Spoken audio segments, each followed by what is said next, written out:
Hey, hey, hey. Welcome to Critical Conversations. Let me get this sound turned off there. Live from Denver. It is Friday night.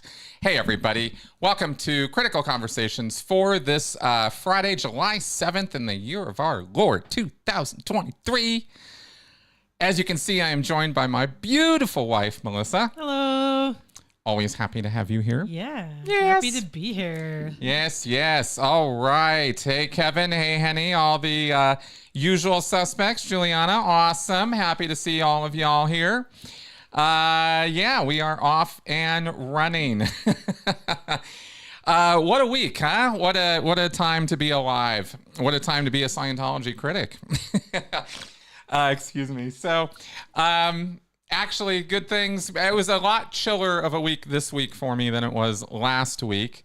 You had a little bout of something you were... Yeah, still kind of getting over it. A little cough. Yeah. Yeah. Super tired and coughing. And it's been miserable. Yes. Well, we hope for good things in the future. We have a few things to go over tonight. This is not the most clickbaity title, the Dictator's Dilemma or the Dictator Problem. But we will get into what I mean by that and what that's all about and how it has to do with cult leaders and stuff, because it has everything to do with cult leaders.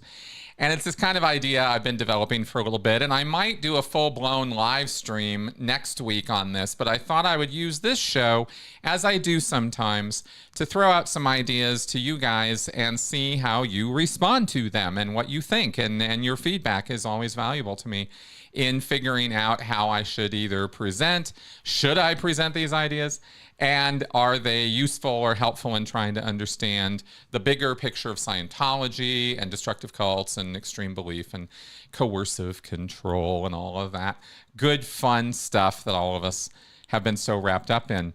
Now, before we get into all of that, we have our quote of the week. So I learned that today is the 42nd anniversary of the day that Sandra Day O'Connor was nominated to the Supreme Court, first woman ever, right? So here's a quote from her. "We don't accomplish anything in this world alone, and whatever happens is the result of the whole tapestry of one's life and all the weavings of individual threads from one to another that creates something." Huh. Yeah. What did you take from that? Just, we don't do it alone, no matter what you want to say. And that everything that happens is a part of where you end up. Everything that happens to you is what leads you to where you end up. Yes. The progression, evolution, whole thing. Exactly. Yes, I could agree with that. Yeah. Excellent. And also, as our sort of usual setup for the show here, we are going to check in on our Snuggles Not Struggles cam. Yay, Benson. And there's our little happy bundle of furry joy. Now this Benson is actually, you can't see it so well, but we just got him this bed that's sort of it's not a mattress, but it's up above the ground, and then we put a blanket on top of it, so it's all covered up. Where did you find that? The bed? Yeah. Amazon. Oh, just on Amazon. Yeah. Okay, cool. I put in dog cot bed. Yes. Or something like that. And there he is, totally chilling, relaxing comfortably in the living room on his nice new platform bed, I guess we could call it. Yeah. And he took right to it. Because we had to get him that kind of bed because he likes to tear apart the fabric fluffy beds. Yes, he tears into them something fierce. You can also see him going to town, licking his lips there. He does that. He loves to do that all the time. And I know there is a word for that that feeling you get when you're hearing people chomp, chomp, chomp, chew, chew, chew, or lick or do something kind of smacky that just drives me absolutely batty, and that's the exact thing that he does to do that, and I don't know how to get him to stop, so I am trying desperately to learn to live with it. It drives me absolutely batty, though. I understand. Yes. It's the only time since I've left Scientology that I have felt the similar feeling of I need to get my TRs in. Which is a Scientology expression for getting your composure in, getting your act together. Yeah, misophonia, I think that could definitely be it. Sounds right. Sure. Yeah. Okay, now I had something else. This is not a sponsor as such. I mean, maybe I guess it could be thought of that, but really, a guy wrote to me a few weeks ago, and I believe if you have been following Amy Scobie's channel, you may have heard of this. But I'm going to read to you some of what he wrote me, because this is a guy who has a print service. And he came up with this idea of like printing postcards, and you pay for these and you get them sent to politicians and opinion leaders, and I'll show them to you. In fact, why don't we go ahead and do that right now? Let me make sure I got this up on the screen here. And imagine this as a postcard that you would send to somebody. So that's what it says on one side. And then another version of this is, "Where's Shelley? Missing since 2007. And then on the reverse side of this is this text, and this is proposed to Ted Lieu, is a senator and or representative. I think he's in the House. And this is a little bit of what would be sent to them automatically by getting these things. And so basically, this is a way to engage in some activism pretty easily with a service that'll do it for you. It's a whole process. Super. Now I'm going to read from the thing here. And go back to us. All right. It says here, created a service that makes the whole process super easy, and it's available at protestscientology.com. All one word, protestscientology.com. You go to that website. All the person has to do is type in their address. From there, it looks up the local elected representative, allowing the person to immediately send a postcard directly to their rep's office in Washington, with a bold "Revoke Scientology Tax Exemption" artwork on the front and a detailed and articulated expression of demand on the back, based on the post on Mike Rinder's blog, by the way, along with the sender's name and address for any reply to the correspondence. Totally automated, will be received in the congressman's office a couple of days after ordering. This is, by the way, U.S. only. They can also opt to send an additional card to the IRS director or the LAPD chief of police. Right. And they started launching this a little bit ago, about a month or two ago, and they've had some nice success. The IRS commissioner apparently has been receiving an average of 2 a day, and also over 30 unique representatives also receiving postcards. So if you go to protestscientology.com and use a promo code of critical, I arranged that with Steve. The person who put this all together is named Stephen Hammond. And yes, there it is. The code is critical, and it will apply a 10% discount. And I will get a little tiny commission from that if you do that. Whether you use critical or not, check it out. See if that's something you want to do. It's all automated. It's a nice little way to do something in the real world, to at least give that message to our elected representatives. And I think more and more of that should be happening. And yeah, let me go ahead and put that in the chat here. ProtestScientology.com. That should do it there. Okay, and yeah, I'll definitely, Juliana, get it in the description. I wanted to get the announcement done and stuff, and I'll get that in there. So there we go. So that's that bit of activist interest. Okay, so dictators. Those dictators. These guys. Authoritarians, dictators, cult leaders, These are all pretty synonymous terms if you kind of think about it, obviously. Yeah, there we go. And it's interesting because Janja Lalich, who I've had on the show recently, talked about a model of coercive control, or talks about a cult model of bounded choice. The choices that are available to you become more and more limited as you go deeper and deeper into a cult or coercive situation. Your free will is being slowly eclipsed, you could say. You are being drawn into a situation where there are invisible walls around you, sometimes not so invisible, where your free will or your ability to make choices about what you want to do are cut more and more off, either through psychological mechanisms of control, like double binds, where you're told this, but then the exact opposite, and somehow you have to reconcile this. And it can be kind of crazy making trying to do that. You can have, overlord monarch. That's right.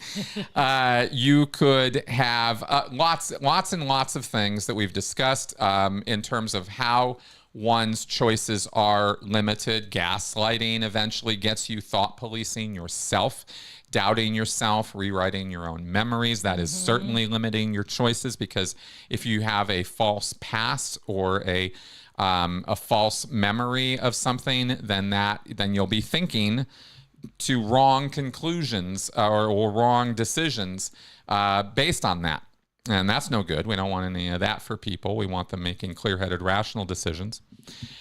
And there's and all of the mechanisms, which we're going to actually go over from a slightly different angle, where this bounded choice model is something that we talk about with followers, with the cult membership, with the population of a dictatorial regime that are limiting their freedoms and choices. We concentrate all of our attention, a lot of our attention, on that side of the equation, and rightfully so. These are the victims. These are the people who are having their freedoms limited. But after studying and studying and looking and studying and looking and thinking about all this stuff for so many years, you realize that there's an equation here where there's the other side of it, where there is a dictator, there's a person or people, individuals, council of elders, a David Miscavige, a Jim Jones, or whatever. And you come to realize in talking with people at different levels of life that sometimes we make assumptions about, say, rich people, right? Ultra uber rich people, that they have all the freedom they could ever want to do whatever they want, whenever they want, however they want, because look at what all that money and power enables them to do or have. And yet, when you get into a position like that, or you change, you move up or down on the socioeconomic ladder or some other, hierarchy level, you realize that all the things that are binding you in where your spot is, well, they change. The problems change. The things that bind you change. But the fact that you still have rules and things you have to follow and your life has to be structured certain ways is still true. You don't have unlimited freedom and unlimited power and ability to do whatever you want just because you have a lot of money or just because you have a lot of power. And in fact, when you start thinking about the life of a dictator or the life of a cult leader, like a David Miscavige, and you start looking at how they have to act or what they have to do in order to seize and maintain the power that they have, you realize they're in a bit of a dilemma too. They've got a number of problems. Another way of putting this, and maybe one that's less sympathetic toward cult leaders, because I know I'm sounding a little sympathetic here when I start empathizing with them, and I'm not. I don't mean to at all. I'm just describing the situation from their point of view, and it's really, really good, even with things that you hate or people that you hate, to try to look at things from their point of view from time to time. Empathy isn't just about connecting with people you like or people you agree with. The most powerful use of empathy, as far as I'm concerned, is figuring out or empathizing with people that you got almost nothing in common with. Because it's a real challenge. Like, it's a real challenge. Let me give you a funny example of this just to kind of prove my point going off of this for a second. David Miscavige. This is really actually kind of one of the things that really set me onto thinking about this. David Miscavige, his father writes his book, Ruthless, and goes on 2020 and is going to promote his book. And it's publicized, going to be this thing. And what is David Miscavige's response to this? He sends his lawyer, what's her nuts, down there. The woman who can't stop blinking. I will get her name. Just, boy, she That's just... when you know they're lying. Yeah, she's a real piece of work. And he sends her down there, but not empty-handed. He sends her down there with boxes. They have like 5 boxes or something of biscuits and bakery goods that have been made at the Gold Studio kitchen for her to take to the 2020 crew, the staff there. And Miscavige apparently, this is all related to me. You know, we knew this happened. We've been laughing about it for years because it is absolutely the most like ludicrously ridiculous thing. There it is, Monique Yingling. Yes, Monique Ying Yang. Yes, thank you. It is the most ridiculous thing offering to make to have your lawyer, your tax attorney, bring a bunch of biscuits and breads, and apparently they were actually quite good. Really high-end stuff. The Gold Kitchen is capable of producing some real 5-star baked goods. Not that the crew ever get them, or hardly ever do, apparently, but, you know, there it is. So he sends this there, and we all, not having any idea what David Miscavige is thinking, I could never actually get all the way to figuring out why he would do that. What would motivate him? I mean, I guess he thought giving them baked goods would make them sympathetic to him somehow. I don't know. Well, not exactly. Okay. It was like, oh, we got baked goods. Now we're not going to do the story. Yeah. Well, and maybe that and similar explanations were the kind of things that were running through my head or other people's heads when this first came out. And we were all like, what? Well, the explanation, at least according to Mitch Brisker, who's been, dishing on Scientology for the last few weeks across the ex-Scientology space, so I've talked with this guy for hours. And I've read his manuscript and I've gone into detail with him about Miscavige. And he related to me, and apparently he was there, that Miscavige's thinking was that the crew would be, of 2020, the news people, would be so impressed, blown away by the quality of the food, that what, they have this there? That it would convince them that there's no way Ron Miscavige Sr. could possibly be telling the truth about what a cult and how dictatorial and awful it is at Gold Base. Because look what we can do. Look what our crew get to eat. How can you possibly imagine we're being oppressed here, or that we're oppressing people, or that this is a bad place, when this is what we have? And this was the reasoning. And as nutso and crazy and out of touch as that is, once you get it, you go, oh my God, that's what he really thought. And it's that kind of like, you got to figure out like what, you got to cross these bridges to where they're at.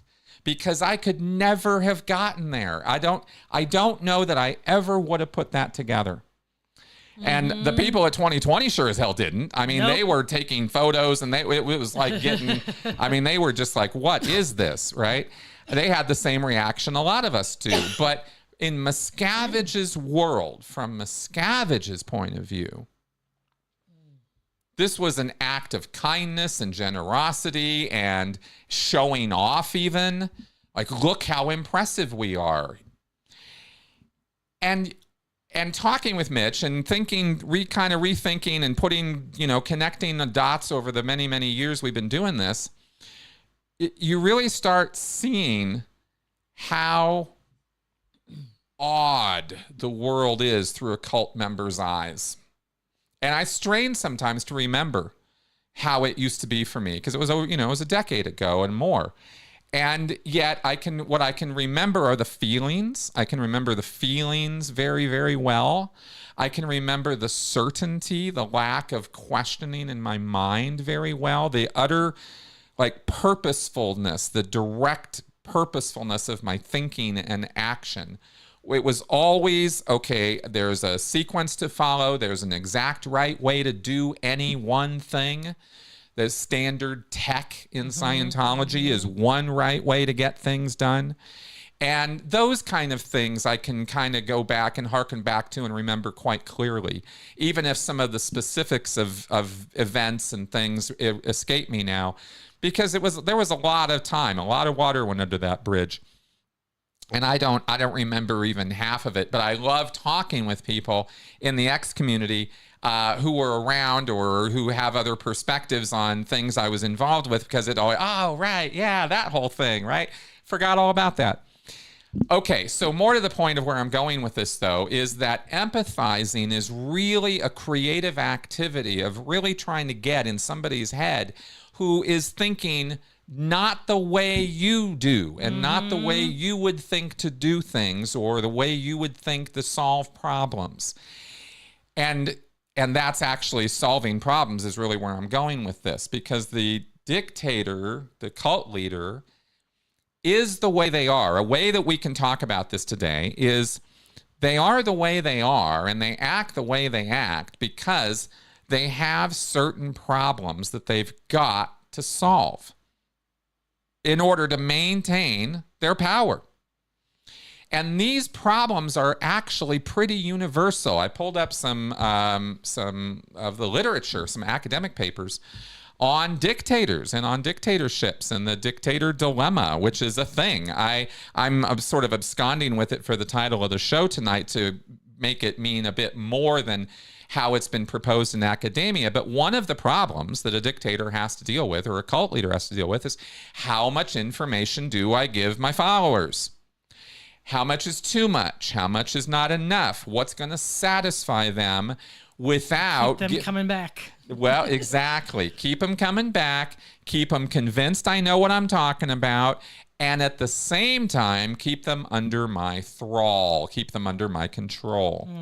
This is one of the problems that needs to be solved. And analyzing this problem, this particular communication issue, is called the dictator's dilemma. This is one aspect of that problem.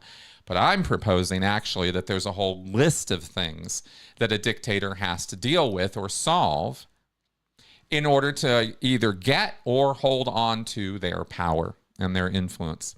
So what could those things be? Well, it turns out we actually already know to a great degree what the solutions are, because this is what has been analyzed by Robert J. Lifton in his book, The Psychology of Thought Reform. It's the psychology of totalism, the psychology of totalism, right? And thought reform.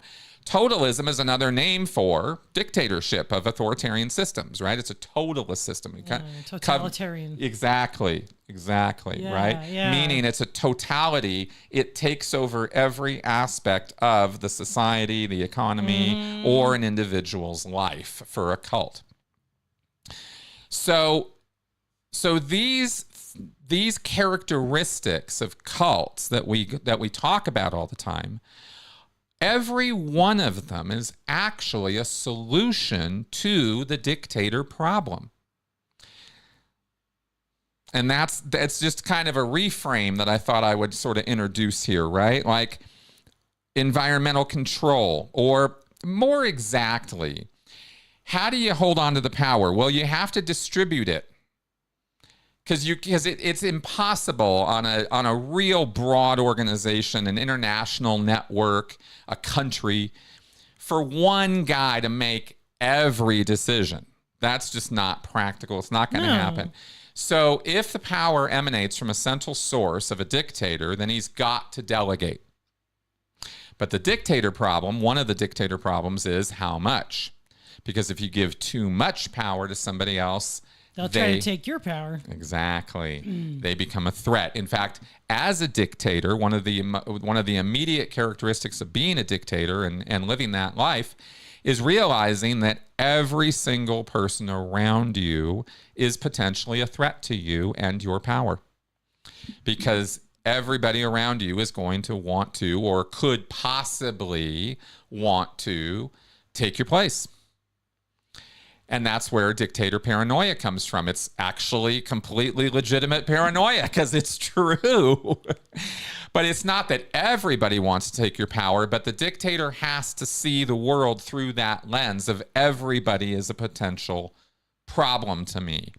And from this comes two solutions. One, an inner circle of the most trusted. And over the years, David Miscavige has whittled this down. He's gotten rid of more and more of the inner circle, which is one of the reasons Scientology's been shrinking. Because he can't manage it well. He can't manage it effectively if he doesn't have distributed power in people he can trust. And if there's one thing David Miscavige has proven to us over and over again, it's that this guy's ability to trust other people to get stuff done and then let them just get on with it is impossible. It's nil. He has no ability to do that. He's got to have his fingers in all the different pies, and he's got to punish people when they don't do well. It's just his character. This is where Miscavige really shines, is in scapegoating and punishing people for trying to do the work. And he'll ridicule and deride them and even throw them in the hole if they don't do the work perfectly the first time. The idea of training and apprenticing and giving people some freedom and some power and some money to get done what they need to get done, that's just not in his world. At least not the first time around. He'll put it on Joe, and Joe fails, and then he'll have a reason to blame Joe and then give it to Bill, and then he'll give enough power to Bill to get it done. And Bill will get it done, thereby making Joe the asshole the entire time because he couldn't do it. So fuck you, Joe. Bill's my hero now. But then the next project comes along. Get it done. Bill can't do it. Yeah, make it go right. Get it done. I don't care how. And Bill fails. And then it's Sally Sue into the mix, right? And Sally's going to be the hero, and Bill and Joe are now on the scrap heap, in the hole, whatever. And this is how Miscavige tears through people. He seems to be doing it. It's just a pattern with him. He does it over and over and over again. But it also solves a problem of, well, it creates more problems than it solves. But power distribution is a problem that has to be solved. And to the degree that a dictator can solve that problem with a trusted inner circle of people who can have bits of the power, the other half of this distribution of power is you have to silo information. So no other one person has all the information you have. Okay. Right? So they get some of the power, but they don't have enough power or information to be able to use it effectively against you. You'll see it coming, or you set things up so you can try to see it coming, right? Which leads to even more of these problems. Right.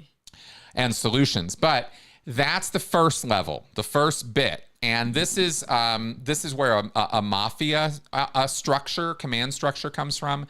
You have your capo, but you have your consigliere, and you have all the guys, the lieutenants. Down below that, that's a power distribution thing. And you need a problem solver, a fixer, a guy who's going to go out and just deal with any of the miscellaneous crap that has to come up. And that's going to be your most trusted person. Well, Miscavige hasn't had one of those in quite a while, right? This is why he was so desperate to keep Marty, because Marty was his consigliere in a mafia model. And when he lost him years ago, Scientology, again, has been going downhill because he never replaced that function. Hey, cool, guys. Thank you for your positivity there in the comments. So this power distribution thing is part of this dictator dilemma or dictator problem or cult leader problem. Every one of them has to solve this problem somehow, and the effectiveness with which they solve it will determine the longevity of their dictatorship. And this and the other problems. One of the other problems, and the next big one, is you got to monitor, deflect, or suppress revolts. So once you have a core of people that you can kind of give power to, that's an interesting question. I don't think so, Colonel Brock, but thanks for asking. By the way, Colonel Brock, I was wide open last Friday for you to ask me anything, and you disappeared. So shame on you. Anyway, I'm just kidding. Ask, fire away. But I'm going to talk about this stuff this week, so I don't know if I'm going to get to your questions or not. Okay, now monitor, deflect, or suppress revolt. This is exactly precisely where confession, snitch culture, reporting, and surveillance come into play.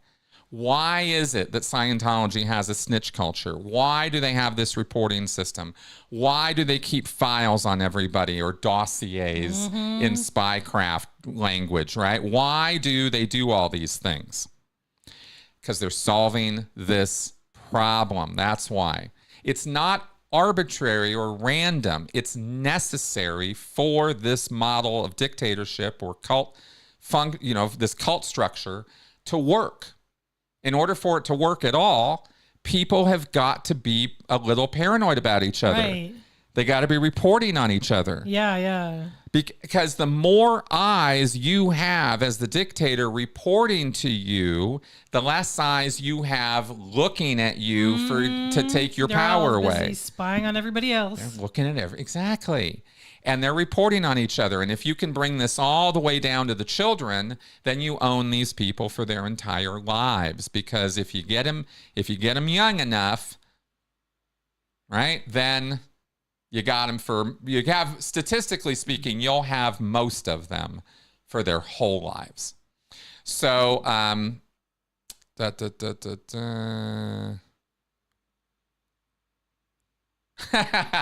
I get it. Okay. Colonel, you are definitely going to have to call in or ask me about this when I'm not in the middle of doing a monologue. So, noted. Okay, so confession. All right, keeping tabs on everybody and then using confession as a method of maintaining. Now, confession is where your thought policing comes in.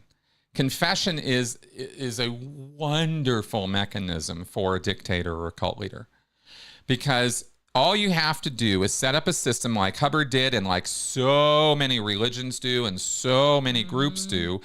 Keith Raniere did this in Nexium. I mean, this is a key component of psychological control of people, is the mechanism of confession. You decide what's right and wrong, good and bad, and then you get people to confess their sins against your standards, and in a group setting, preferably, where they can be publicly shamed, ridiculed, judged, right? Absolutely, this can happen in families. Absolutely. This is dictatorial control 101, right? Sure, play the kids against each other. Oh, my God. Yeah. Right? Bigger the family, the more necessity to do that in a way. I mean, even my mom's family, which was not dictatorial, but it wasn't ideal. I mean, 9 kids, and my mom was the oldest of 9, and she and the other 2 oldest, the power was distributed to them. They were mostly the babysitters because, mom was pregnant all the time or having babies or taking care of babies. And so she needed the help, right? Anyway, on and on. So confession. Confession is great because you're setting up unrealistic or unachievable demands for purity. This is where the entire term of brainwashing even comes from. And then you enforce them. Right? You enforce it, and you get the group to enforce it. And groups are easier to deal with and manipulate and manage than individuals are. I'll just put that out there. as a general rule, right? You can rile up people because you're in propaganda and in dealing with controlling groups of people. You're dealing with the base rawer emotions, and you're not dealing with high level intellect. You're dealing with common intellect, which tends to agree on simple, easy to understand, easy to rally around ideas. I'm not talking here about a science lecture. I'm talking about emotional control. And you use emotions more than you're using thinking or rationality to control people. And fear and guilt are incredibly powerful motivators, especially in a group setting where everybody's on the same page, everybody's saluting with the same salutes. Yeah, you don't want to lose your status in the group. That's right. And the second you stand out as the sore thumb, right? This has to do with the influence. This has to do with social psychology. So if you get people to establish and agree, if you get people to agree with your established morality, right, wrong, good, bad, you own them because you can control the group of people to control the people who are being traitorous or not with the program. They'll do your work for you. And if you get confessions going where people admit to their own wrongdoing and violating your rules or customs or guidelines or uniforms or, whatever, they start thought policing themselves. Mm-hmm. Right? Because it's that pressure from the group, right? They've now admitted their sins. Now they're absolved of their guilt. Well, the last thing they now feel they can do is go do the stuff that was making them guilty in the first place, right? Mm-hmm. Oh, yeah, Leslie, this used to happen in the musters all the time. This kind of group singling out an individual whose statistics were down or who was doing bad things. We even had on the RPF people's actual overts read out to the group. Oh, yeah, Joe Blow, he did blah, blah last week. Can you believe this guy? Joe better get his ethics in or it's going to be curtains for him, right? And now everybody in the group knows what Joe was up to. Joe's going to be hearing it from everybody, and you can believe, odds are at least, he ain't never going to do that again. And he will control himself to do so. So this confession mechanism and establishing either groups or meetings or some kind of ritual where confession is a necessary part of it or is a routine part of it is amongst the most powerful group control mechanisms you can possibly use. It's been used through all of history for this exact purpose. Yeah, and then any other methods of thought policing that you can bring into play: guilt, shame, public displays of contrition, etc. And of course, you're going to have a court system or a justice system that's going to reinforce this. Scientology has a well-established and documented justice system. Most of the major cults do. The JWs have their own little rule system. The Moonies have theirs. Mm-hmm. And those laws and rules are more important to the members than the outside law. Right? So your system has to be the senior system. Maybe it's not the only system, but it has to be the senior one. Yeah. The whole God's law is the only law I follow kind of thing. Exactly. Okay. So, yeah, monitor, deflect, or suppress revolts. Okay, maintaining control of the population. And this is where we get into the Lifton stuff. You want to maintain strict discipline, preferably tied to confession and snitch culture. And you have to give, and this is the dilemma part, is you have to give periodic incentives and rewards as well. People have to feel like there's something worth going for, hoping for, or moving toward in order to stick with your program. So you have to have some common enemy or common target or common goal that everybody's on board with or can get on board with or can be pushed into getting on board with. And as long as that's the thing that everybody's attention is on, they're not on you. And again, you're free and clear because of that. Because you've got everybody on this other page. Okay. Yes. Fear, obligation, guilt. Yes. Mm-hmm. Nice comment there, Debbie. Yeah. Okay, and then just to remind everybody on the lift-in points that are the other solutions to these problems: milieu control, the control of information and communication, both within the environment and individual. The more you can micromanage people's communications, the more you control them. If you wonder why everybody kind of has this instinctive revulsion and repellence for social media and its spy system, right? The way that our information has been consumerized, I guess you could say. Yeah. Right. Sold to the highest bidder. Yeah. Over and over and over again. I mean, there comes a point where it becomes truly dangerous. One thing that I'll point to is the Cambridge Analytica. If y'all remember that, that Cambridge Analytica group that was using all of Facebook's information and other databases and sources of information from other social media platforms.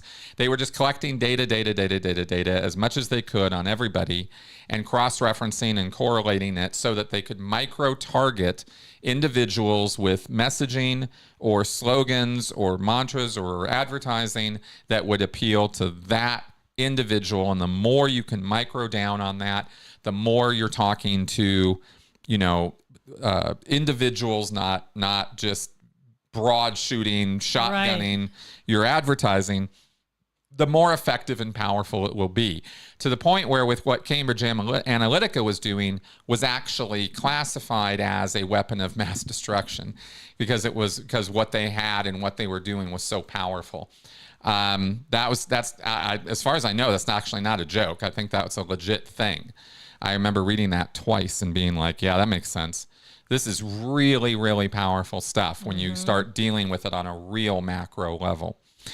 So milieu control, information and communication control is vital to solve the dictator problem or dilemma. Mystical manipulation, the manipulation of experiences that appears spontaneous but is in fact planned and orchestrated by the group or its leaders to demonstrate divine authority, spiritual advancement, or some exceptional talent or insight. Now, with a cult, you will have prearranged things, right? Here, a way David Miscavige does this. Let me tell you a really stupid way Miscavige does this. And yet, I'm telling you, as a Scientologist, it worked. It worked. I thought this guy was telepathic. I thought he had the ability to just be aware of things in a room at a level that was kind of like supernatural. I believed that. Why did I believe that? Because of this dumbass anecdote I'm about to tell you, which I think you might have heard before, where Miscavige would go and do an inspection of an area, like the captain of AOLA's office. The night before, he'd snuck in there, pulled open all the drawers, saw something that shouldn't be there or that he could, bring up as a problem, closed all the drawers, left. Nobody knew he was there. And he comes back the next day doing this inspection. And he looks around and goes, something's not right in this room. And he goes over to the desk, opens the drawer. What is this? What is this? Right? Just happens to find exactly, precisely, right? Goes right to it like a bloodhound. That shit used to fool us. I'm telling you, it never even occurred to me that he would have gone in the night before. In fact, I would have insisted he never could have because security wouldn't let him and blah, blah, blah. Security didn't care. They weren't going to stop Miscavige from going anywhere. So anyway, so that's an example of mystical manipulation. It's a stupid one, but it's kind of proves the point. Well, it's like the faith healers. They do that too. They get people in advance. Oh, yeah. That are going to be healed. Yeah, absolutely. We talked about this when we were doing when I did the influence live stream, because salting the tip jar, right? That little influence thing. It's following the crowd, right? That whole thing. So mystical manipulation, this idea that, that you can set things up, this goes all the way out to what everybody commonly refers to as a false flag operation. On a global scale, those do happen. Now, I'm not saying they happen the same way 9/11 truthers that say they happen. I'm not going down that road at all. What I am saying is that this does happen. And when it does, when it works, you're never going to know about it. If it doesn't work or it leaks, it reduces its effectiveness, and people become distrustful, as they are now. But you can also go a little far in imagining things that really aren't orchestrated events, right? But they do happen, right? As he says here, coincidences and happenstance oddities are interpreted as omens or prophecies. So it's not always manufactured. Sometimes you just take advantage or of opportunities as well. Demand for purity, as we went over, right? The whole black and white, us versus them. We're good, they're bad. We're pure, they are impure. So why are we pure? Because we engage in regular rituals or confessions or some kind of thing that makes us that way. It convinces us that we are that way. Whether it's going to church every Sunday, whether it's going into a confessional, whether it's telling your district leader, as they do in the Mormons. They have neighborhoods and local authority figures that will interview the kids and talk to people. However it's done, this demand for purity is super, super powerful. Confession, as we went over, sacred science, the group's doctrine or ideology is considered to be the ultimate truth beyond all questioning or dispute. We see this in the culture wars all the time. Groups of people who get on bandwagons and are absolutely positive they are right and everyone else is wrong. Well, if you can create that in a group or in a population, then you, again, have some degree of ownership of them because you're setting their thinking patterns, right? And this is their sacred science, whatever that means for them. In Scientology, for example, the E-meter knows all. The E-meter doesn't lie. The E-meter, when it responds, that's it. Right? That's the truth, and it doesn't matter what you say or Mr. Preclear or a person sitting in the chair holding the cans. Doesn't matter. The E-meter says it read, therefore we're taking it up or whatever. Yeah, I think that Alex, that L. Ron Hubbard had his chance to come back as a political figure and hasn't done so. And so I don't believe that that is going to be happening. I think it's hilarious that he actually even wrote that. Apparently, Miscavige and company are waiting for him to come back and start running Scientology again. So so who knows? What year did he die? 86. So that would be a 37-year-old. Yeah. So we just need a 37-year-old guy to pretend like he's LRH. Yeah, kind of. Something like that. Take over Scientology. I mean, nothing says it couldn't be a 27-year-old or a 17-year-old either. It shouldn't be a 57-year-old, though. No. Someone 37 or younger. No, because you'd have to dig deep into the Scientology lore to find the references about how one Thetan can run more than one body at a time. That's out there. So theoretically, L. Ron Hubbard could come back in a body that is older than 1986, and everybody could explain that by saying, the Thetans. Oh yeah, he was just running more than one body at a time, right?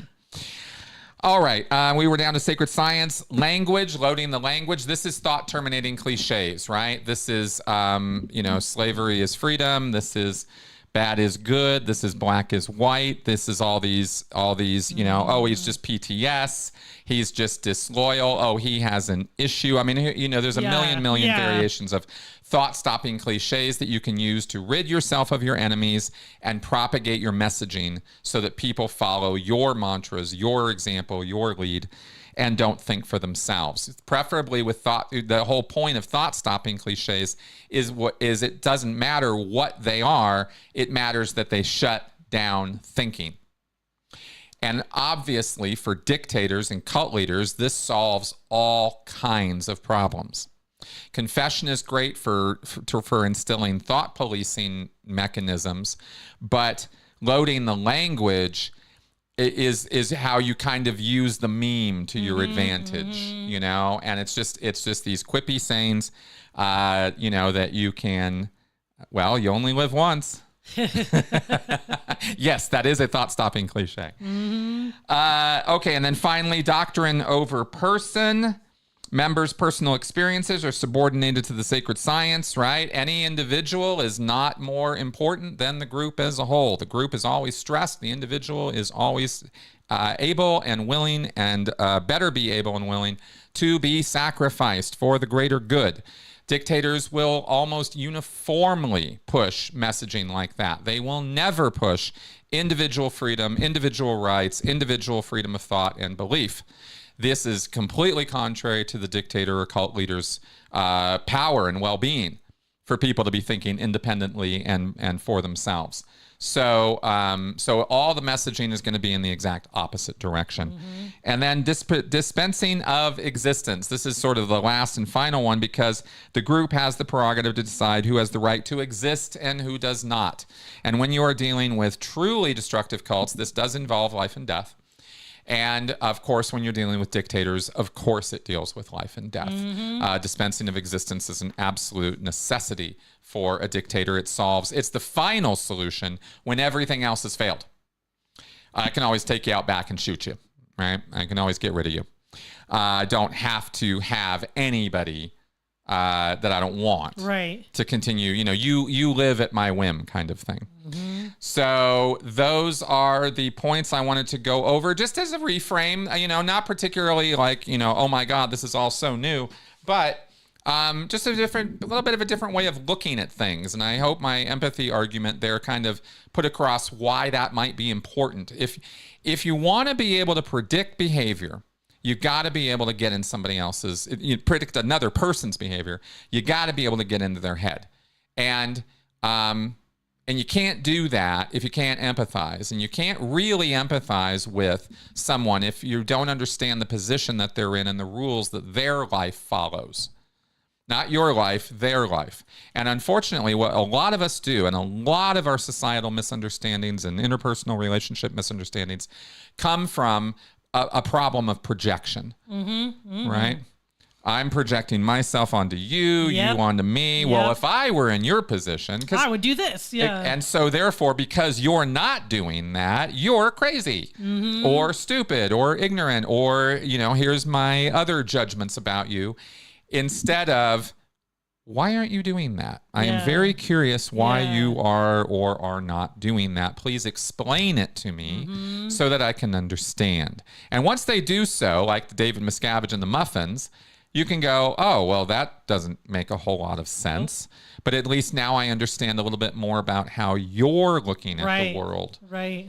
Because then I can know that the next time I'm trying to evaluate why David Miscavige does something, I've got to put myself into this really crazy headspace that is not at all mine, but I can do it easier now because I understand these earlier things. So, all right. So that's what I want to say. I do want to get to this call since he has been patiently waiting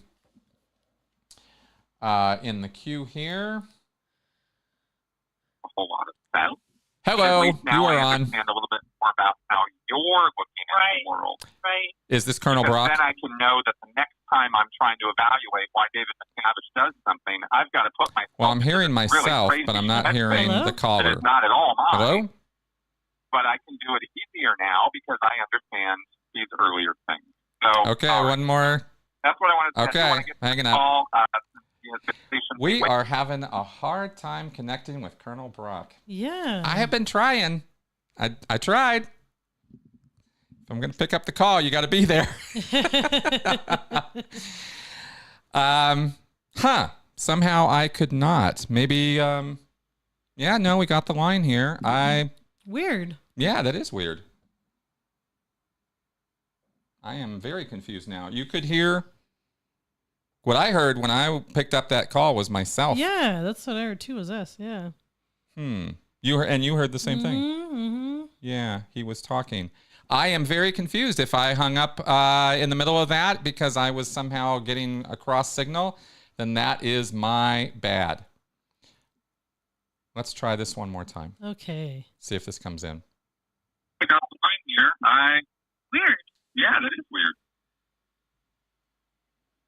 I am very confused now. You could hear what I heard when I picked up that call. Was we did not do Yeah, anything differently this week, but No. somehow this is not working. And I apologize Yeah, because sorry, guys. Chris, can you hear me? Oh, there you are. there you are. Yes, in the middle of that because I'm Chris, can you hear me? cross signal. I can hear you now. That is my Chris, can you hear me? Yeah, we're somehow not connecting here. Chris, can you hear me? I'm going Chris, to. can you hear me? I'm going to drop that call. Okay. I do not know what the technical difficulty is on that one, guys. Sorry about that. I really Yeah, am. sorry, guys.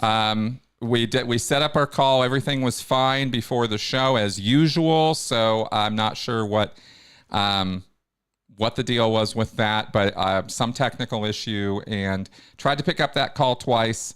And yeah, I'm gonna. Okay, so we're gonna try again next week. I want you to try again, and we're gonna I'm gonna look in and see if there's some. I'm gonna check with the service that we're using to see if this is if there's some technical issue that we need to address, because that was confusing. I actually was looking forward to talking with him. Yeah. Okay, so let's go ahead and wrap up. Threads versus Twitter. Twitter is dying, man. I'm on Twitter daily, and it's just the last week or two, it's just been like engagement has been going down. I've been seeing less people. I've been seeing more crazy. Twitter is just not really working out these days. Now I'm still there, still posting, still going to post my links and stuff there. I've also got an account on Blue Sky. If any of you are there, you could follow me. It's a really lonely place. There's hardly anybody there, nobody I know, but I got in on that. And so I thought that might be a place to go. Threads, I am hesitant about. It's a Facebook company. I'm already on Facebook, and now I'm on Instagram, by the way. You can follow me on Insta at Chris Shelton MSC. So find me there if you're there.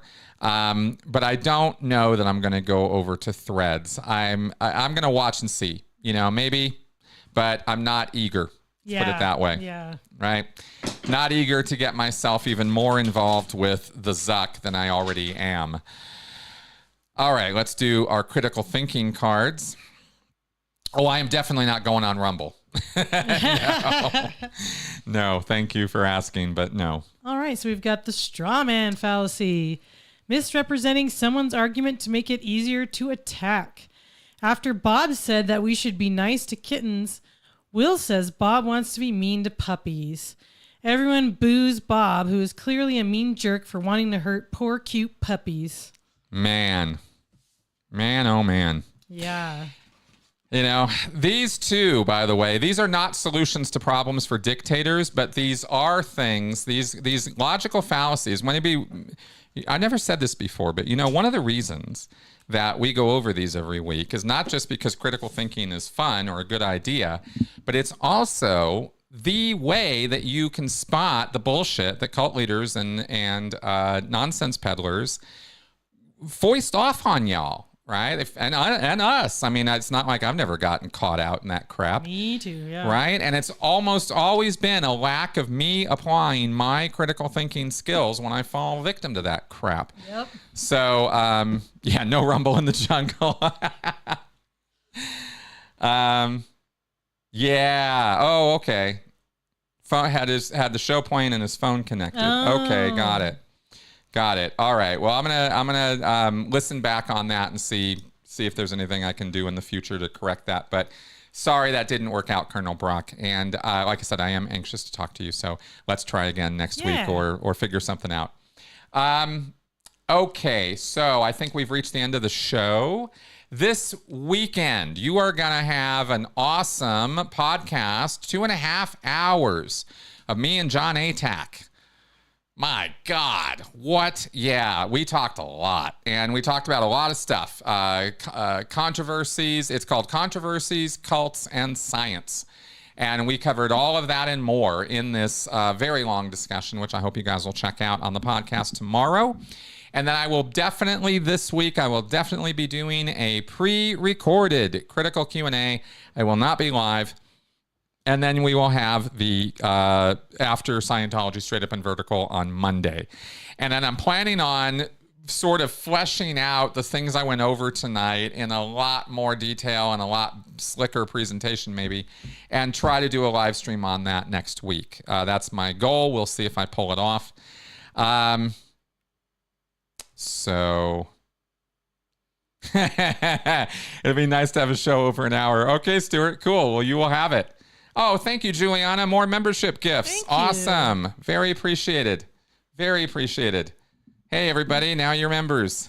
Yeah. Yes, awesome. I do want to encourage you all, sign up. You got that join button down here now. There's a couple, low-level tiers. It's kind of buy me a cup of coffee sort of thing. But every bit helps. Yes. And if you want to do more, you can always sign up on Patreon or use PayPal or Venmo. Links below to everything. I've now created a LINKTREE, by the way. I thought I'd try one of those things. So there's a link down there which will link you to everything. All my social media and all of my support sites. Cool. So that's there. All right. So did we have anything else before we had to go? That's everything? Yeah, I think so. All right, guys. You all have a great weekend, and I'll see you soon. Bye-bye. Good night.